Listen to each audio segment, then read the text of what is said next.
अरे तू भगवान का अविनाशी अंश है, तेरे को कुछ नहीं चाहिए प्यारे।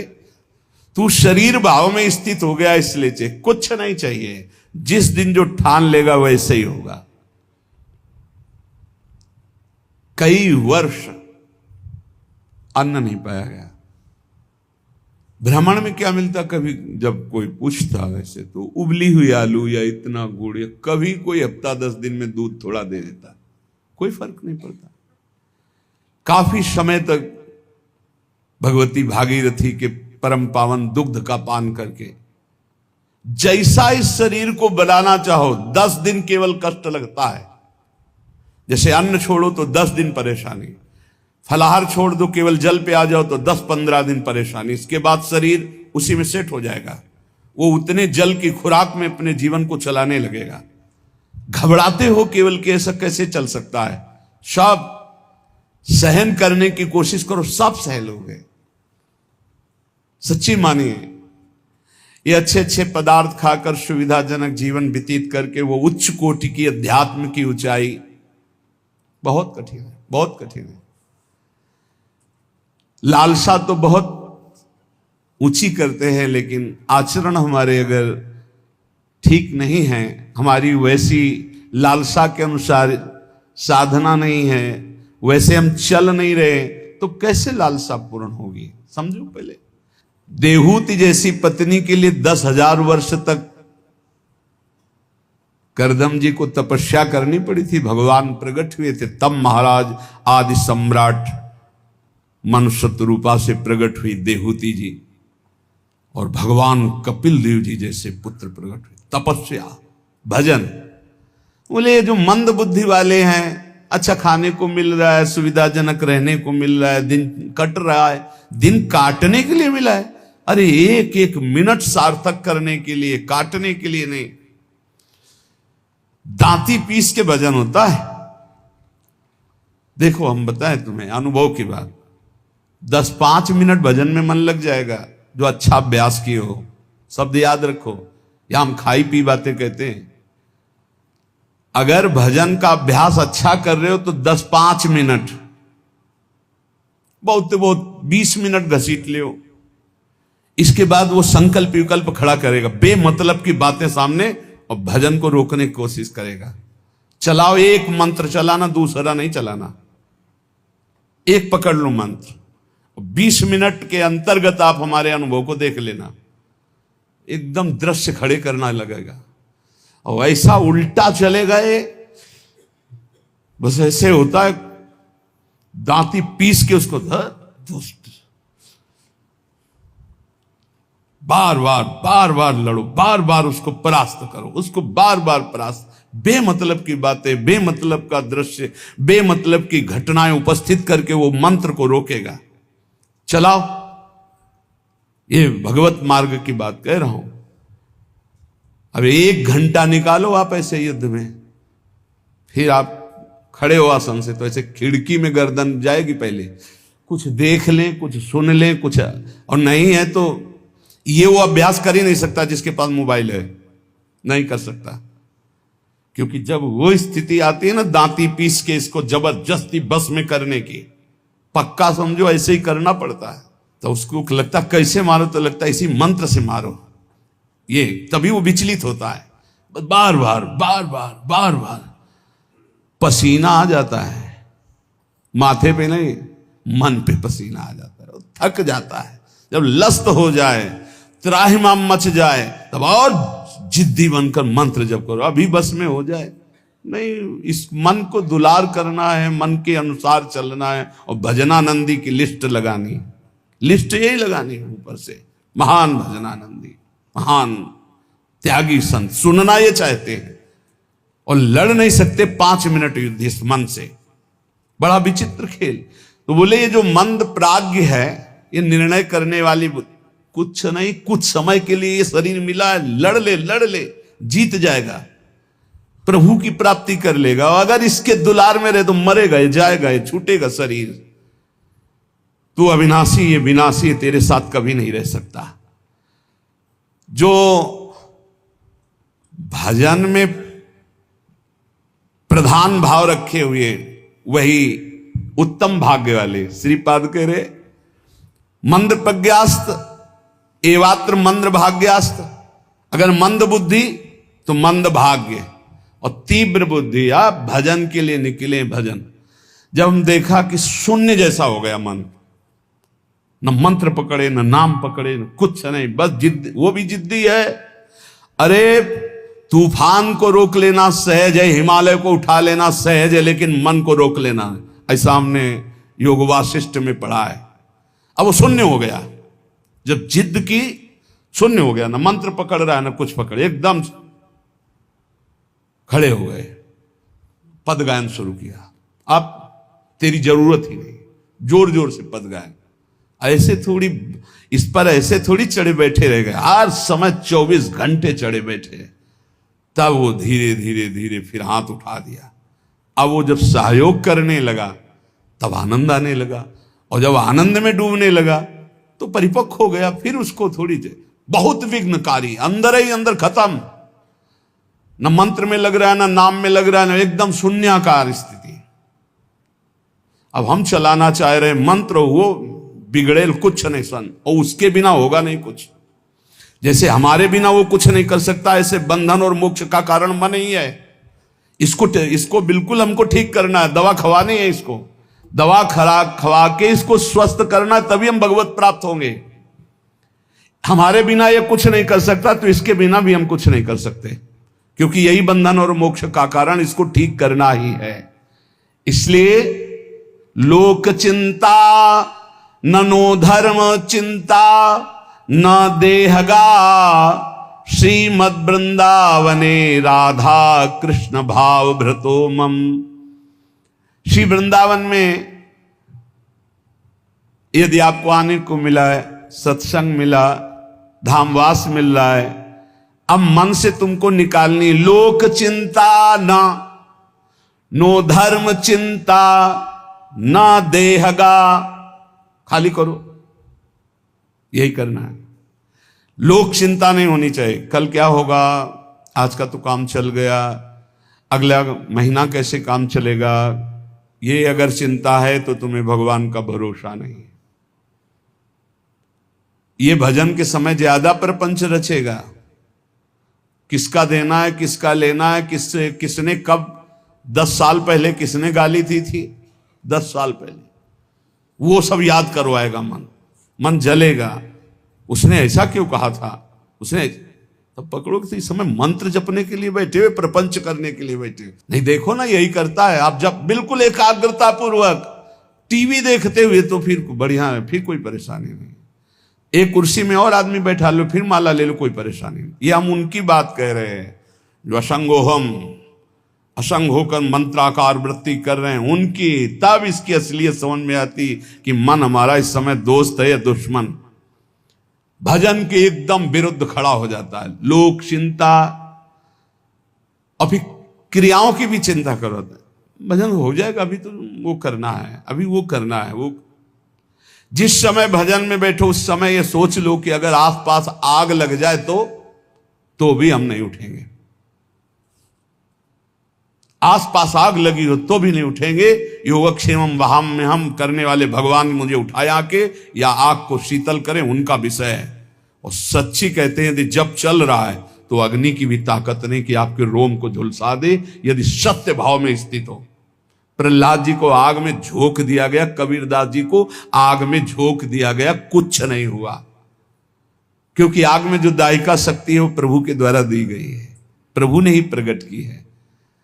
पूरी लंका जल गई, हनुमान जी महाराज की पूंछ के बार में भी झुलसन नहीं हुई।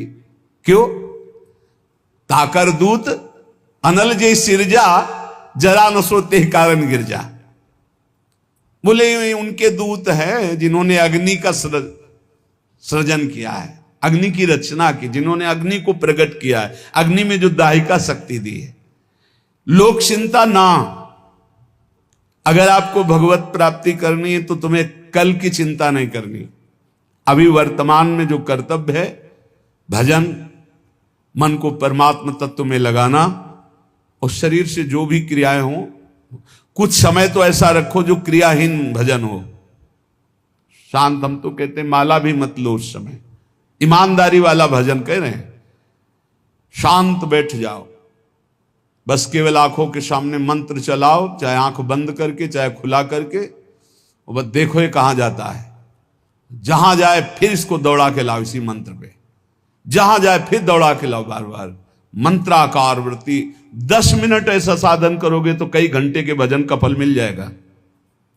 देखते हुए 10 मिनट भजन करोगे तो कई घंटे जप का फल मिल जाएगा।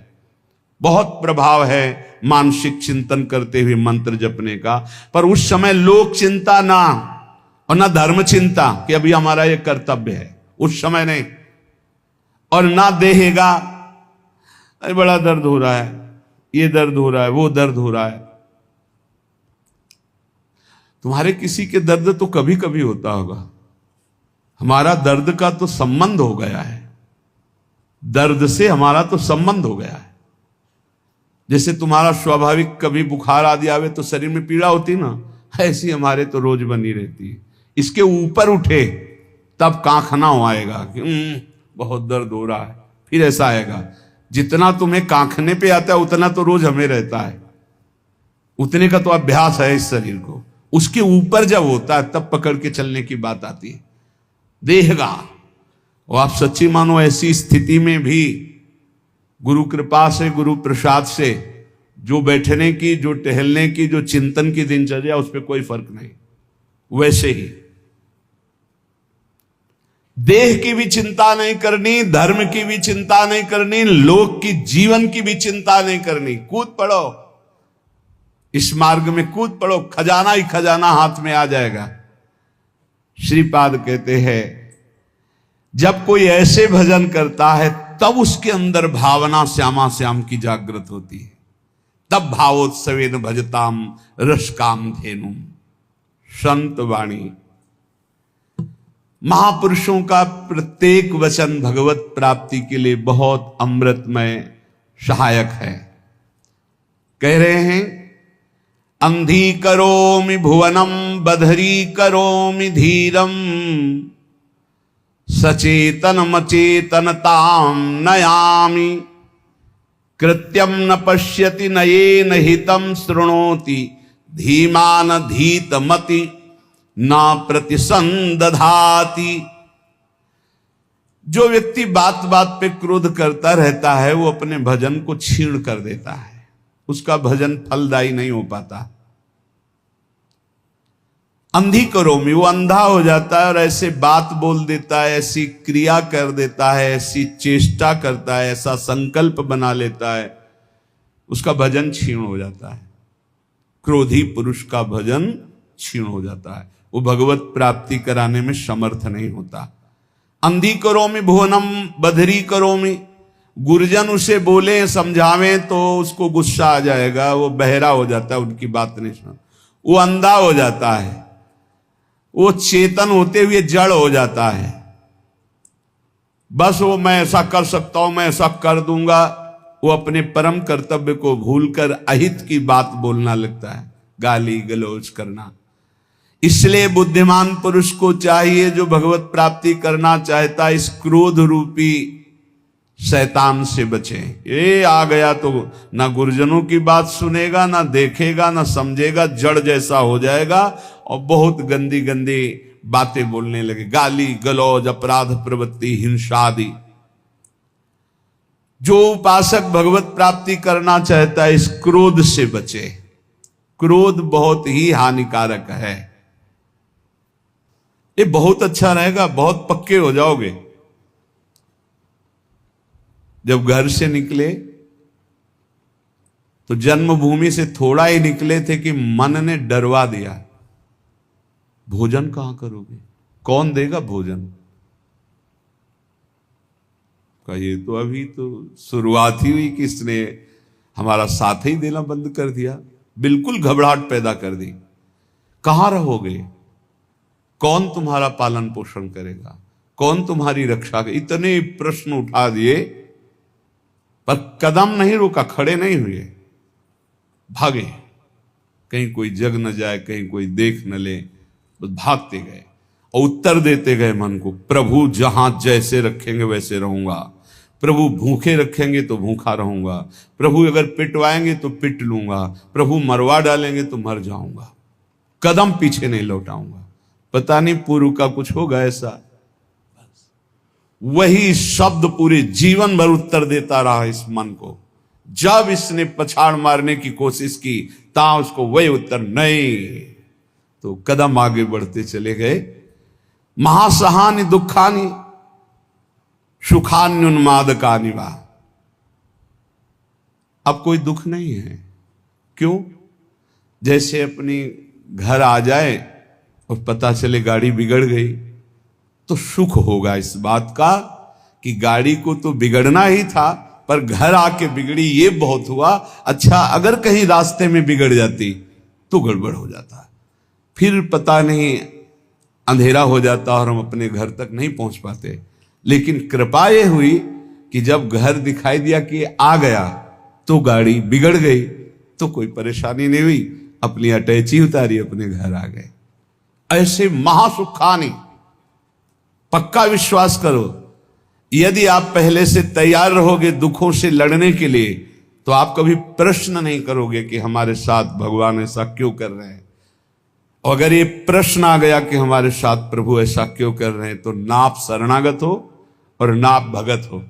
ये प्रश्न भक्त के हृदय में नहीं होते। बहुत बार सुन चुके हो।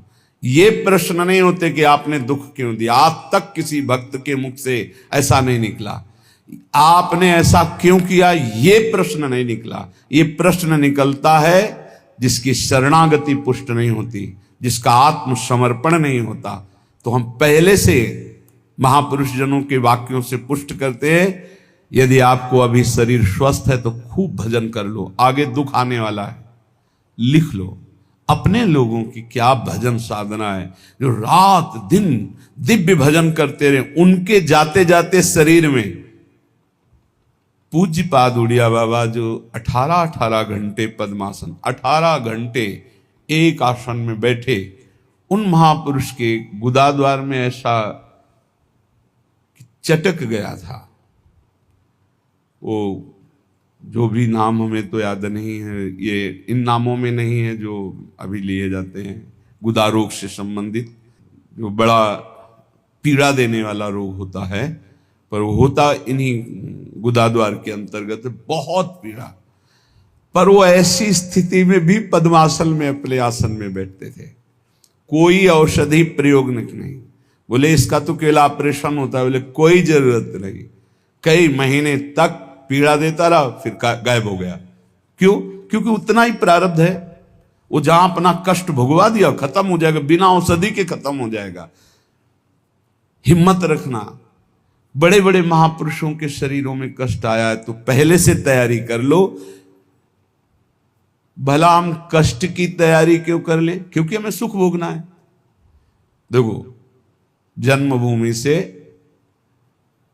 5-7 कोस गंगा जी, नंगे पैर ऐसे जाया जाता था गंगा स्नान करने। छोटे छोटे बच्चे थे, साथ जाते, नंगे पैर चलाया जाता, क्योंकि गंगा स्नान करने जाए। बड़ा भाव रहता है, पवित्र भाव, जाग साष्टांग दंड। तो ये गर्मी सहते हुए नंगे पैर जा रहे हैं, गंगा स्नान करके फिर नंगे पैर आ रहे हैं। क्यों? क्योंकि गंगा जी पाप हारणी है। पाप नष्ट होगा तो क्या होगा? बोले सुख मिलेगा। सुख की लालसा से इतना कष्ट सह रहे, निर्जला एकादशी रह रहे हैं, एक बूंद पानी नहीं पी रहे, कष्ट सह रहे। ये कष्ट क्यों सह रहे? बोले इससे भगवान की भक्ति मिलेगी, पाप नष्ट होगा, हृदय में शांति सुख मिलेगा, धर्म बनेगा। जानबूझ करके जो कष्ट सहा जाता है, उससे जो जानबूझकर पाप किए गए वो भस्म हो जाते हैं। तो हम पहले से महासहाने दुखानी, भक्ति मार्ग में चलने के लिए पहले से कमर कस लें। हमारा अपमान होगा, हमारे शरीर में असाध्य रोग हो सकता है, हमें कोई भारी संकट विपत्ति घेर सकती है। क्यों? क्या भक्ति मार्ग वाले को ही मिलता है? नहीं, भोगना तो सबको पड़ता है, पर भक्ति मार्ग वाले को तैयारी इसलिए करनी कि वो लड़खड़ा के रुक न जाए, उसको इस क्षेत्र को क्रॉस ही करना है। इतना सबको क्रॉस करना पड़ता है। जैसे आगे की यात्रा बड़ी सुखद है, पर 1 किलोमीटर बहुत कष्टप्रद है, तो आप पहले तैयारी कर लीजिए। जल पी करके खा पी के तैयार कर कि अब हमको 1 किलोमीटर कष्ट में व्यतीत करते हुए दौड़ना है, ऐसे जाना होता है इस मार्ग में। तो खा पी के शास्त्रों का स्वाध्याय करके, सत्संग सुन करके, संतों के चरित्र सुनकर हम परिपक्व होते कि ऐसी भीषण कष्ट की अवस्था में भी मुझे भजन करना है। और भाग पड़ो, रुको मत। देखो, अगर इस मार्ग में तुम्हें जीतना है तो एक जिद्दी स्वभाव बनाना होगा। ये हमारे अनुभव की बात है। बड़े महापुरुषों के जीवन दिनचर्या को देखकर उसी का नकल करने की कोशिश की, अनुसरण करने की कोशिश की कि वैसे ही चलना है। कैसी भी परिस्थिति हो, हमारी दिनचर्या नहीं टूटनी चाहिए, बस आप जीत जाओगे। जरा सा कुछ शरीर में होता है तो कहां है वो, दिखाई नहीं, थोड़ा शरीर अस्वस्थ है। ये विषयी पुरुषों का होता है, ये शब्द विषयी पुरुषों का होता है, भगवत पार्षद साधकों का नहीं होता है, साधकों का नहीं होता है। किसी भी परिस्थिति में अगर जान है तो दिनचर्या है, पकड़ो, हमें ले चलो। नहीं ऐसे चलने लायक नहीं, चलो व्हील चेयर में बैठा लो, ले चलो, ये हमारा टाइम है चलने का, चलाओ। बिल्कुल जिद्दी स्वभाव, किसी की ना सुनना, अपनी दिनचर्या को भगवान मान करके चलना, बस जीत जाओगे, जीत जाओगे। कोई भी परिस्थिति परास्त नहीं कर सकती, कोई भी परिस्थिति। केवल आप बल रखो अंदर भगवान का, और अपनी दिनचर्या को प्रमाद स्थिति में मत देखो। नहीं, ये तो बहुत बड़ी हानि हो जाएगी, मेरे मन को ये प्रमाद करने की आदत बन जाएगी, ऐसा नहीं होगा।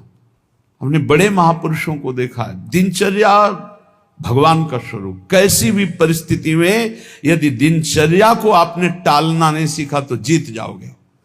हम जहां खड़े होते हैं वही खड़े होंगे, जिस टाइम खड़े होते हैं उसी टाइम खड़े होंगे, जिस टाइम बैठना उसी टाइम बैठेंगे, जिस टाइम लेटना उसी टाइम लेटेंगे। हर काम घड़ी से होता है, 1 मिनट का अंतर कभी नहीं, तो ऐसे नहीं। लड़ना सीखो, हारना नहीं।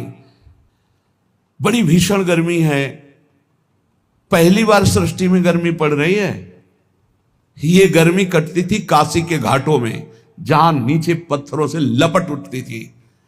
पीने के लिए बिस्लरी नहीं, गंगा जल, जो ऊपरी तह में गंगा जल खौलता हुआ ऐसा गर्म दिखाई दे। गंगा जल के 2 स्वरूप होते हैं, जैसे सर्दी में ऊपर एकदम ठंडा, नीचे इतना डुबकी लगाओ तो गर्म, और गर्मी में है ऊपर गर्म नीचे ठंडा। वो हम लोग वहां रहे तो पूरी प्रक्रियाएं सब पता है। दिन में पंडों की छतुरी और रात में ऐसे बस वही मार्किन जो पहने वही बिछा ले, आग, पसीना पसीना पसीना। ठीक 2 बजे वो दुप दुप वाली घड़ी छोटी, बस सूर्य दिनचर्या, जल लिए विश्वनाथ। अपने जीवन को ऐसा बना लो मजबूत, कोई भी रोग दोष दुख विपत्ति संकट प्रभु के चिंतन से ना हटा पावे। वो देखते हैं, प्रभु देखते हैं मेरे लिए कितना समर्पण है, मेरे लिए अब तो कष्ट है ऐसा। आप आराम से शयन करना सीखे अगर, तो आप साधक नहीं हैं। आज तक कभी चलो सोया जाए ऐसा दिमाग में रख के नहीं लेटा गया है। करवट लिए बैठो, मंत्राकार वृत्ति, सीधे लेटे मंत्राकार वृत्ति। अब जब आ गई नींद, आ गई, अपने समय से फिर उठ गए।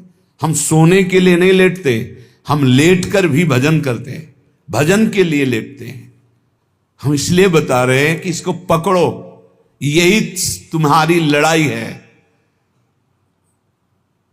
जब तुम खाली लेटोगे सोने के लिए तो काम वेदना और नाना प्रकार के विषय चिंतन उस समय हावी होंगे, और जब तुम भजन करते हुए भजन की वृत्ति में लेटोगे तो लेटे लेटे मंत्र सुन रहे हो, भजन कर रहे, कब सो गए आपको पता नहीं चला, निर्विकार स्थिति में। और जब जगोगे तो निर्विकार स्थिति में, और ऐसी स्थिति में जब स्वप्न आएंगे तो निर्विकार भजन वाले महापुरुषों का सानिध्य, भगवत प्रेमी संतों का संग। कैसे तुम्हें बताएं, एक से एक कोई दिन ऐसा नहीं जिस दिन एक से एक महापुरुषों का मिलन ना हो, एक से एक महापुरुषों का मिलन।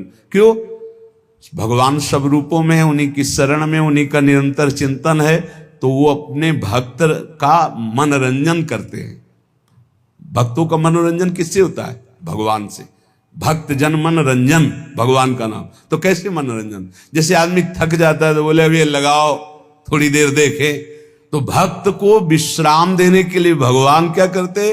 स्वप्न में अपनी दिव्य लीलाएं, कभी किसी भक्त का सानिध्य, कभी वो जगह परमानंद में डूब रहा है, आज तो हमें कबीरदास जी के दर्शन हुए, आज तो हमें महापुरुष के, आज राधा बाबा के एकदम आनंद मगन। आज तो प्रभु देखो कैसी ये लीला दिखाई, बड़े बड़े दिव्य भाव।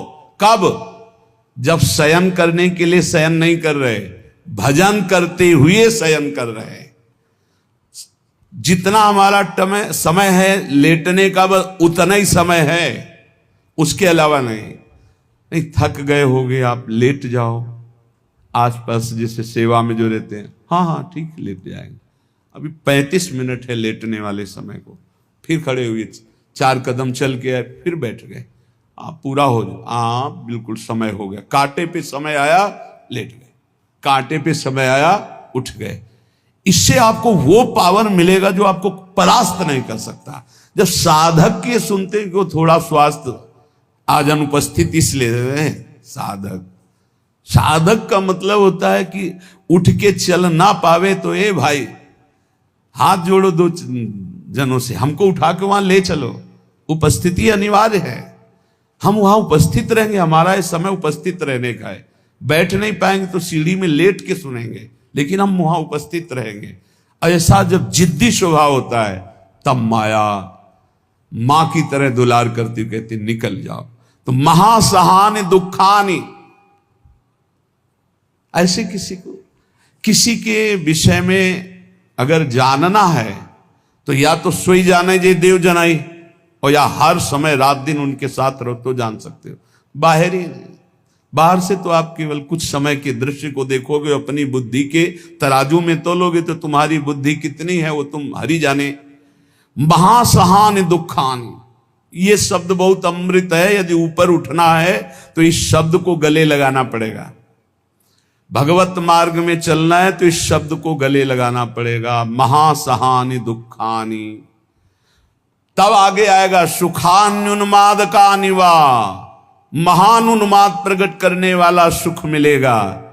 फिर वृंदावन दृढ़ प्रीति, प्रिया प्रीतम से, वृंदावन से, नाम से दृढ़ प्रीति प्रकट हो जाएगी। खत्म संसार चक्र। श्रीमद वृंदाटवी कुंज पुंजे नित्य विहारिणौ, गौर श्याम महाश्चर्य किशोरौ मम जीवनौ। श्री वृंदावन के निकुंजों में जो नित्य विहार करने वाली गौर श्याम महाश्चर्य में जोड़ी है, यही मेरा जीवन है, यही मेरा सर्वस्व है। मंद प्रज्ञास्त एवात्र मंद भाग्यास्त एव ही, ये वृंदावन माश्रित राधा कृष्ण न भेजिरे। स्वामी अनंग बोधाश्रम स्वामी जी, देखो ऐसी धूप में रेत कैसी होती जानते हो? जैसे चना डाल दो तो भून जाए, ऐसी रेत होती गंगा जी की।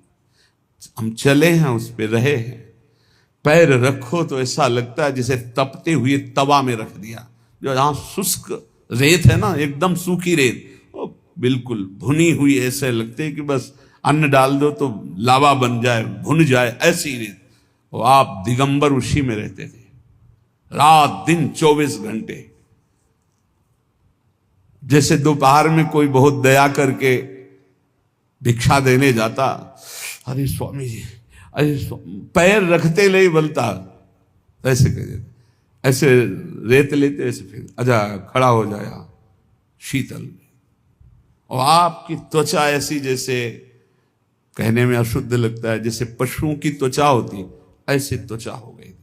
प्रकृति का वार पूर्ण सहते हुए तब धर्म सम्राट करपात्री जी साष्टांग दंडवत करते से, अगर मूर्तिमान ब्रह्म का साकार रूप देखना है तो बोले जाओ, अश्विनी आश्रम की रेती में पड़ा हुआ है मूर्तिमान ब्रह्म, जटाओं का भार, पूरा शरीर श्याम वर्ण का, दिगंबर, ब्रह्माकार उन्मादकारी नेत्र, रात दिन एकांत वही गंगा की रेती। महापुरुषों ने भगवत प्राप्ति के लिए, ब्रह्म बोध के लिए इस देह भाव का पूर्ण विस्मरण कर दिया। प्राया सुकृतिनामर्थे देवायांति सहायताम अपंथानम तु गच्छन्तम शोदरोपि विमुंचति। जब कोई सही मार्ग में चलने लगता है, दूसरों को सुख पहुंचाने की बात बोलता है, तो दैवी शक्तियां उसकी रक्षा में हो जाती है। वो अकेला नहीं रहता। जब कोई धर्म से चलता है, नाम जप करता है, दूसरों को सुख पहुंचाने की बात सोचता है, तो भागवतिक दैवी शक्तियां उसकी सहायता में हो जाती हैं। और जब कोई कुमार्गगामी होता है, अपंथानाम तु गच्छन्तम, गंदे आचरण में चलता है, तो उसका अवसर पर सगा भाई भी साथ नहीं देता है। दैवी शक्तियों की तो बात क्या जाने दो।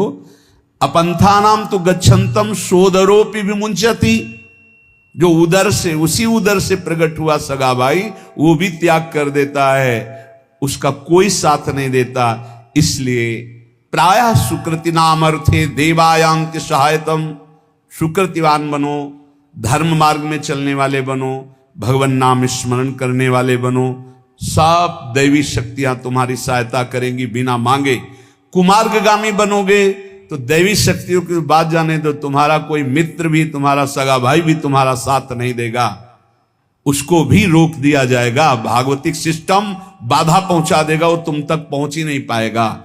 कुमार्गगामी मत बनो।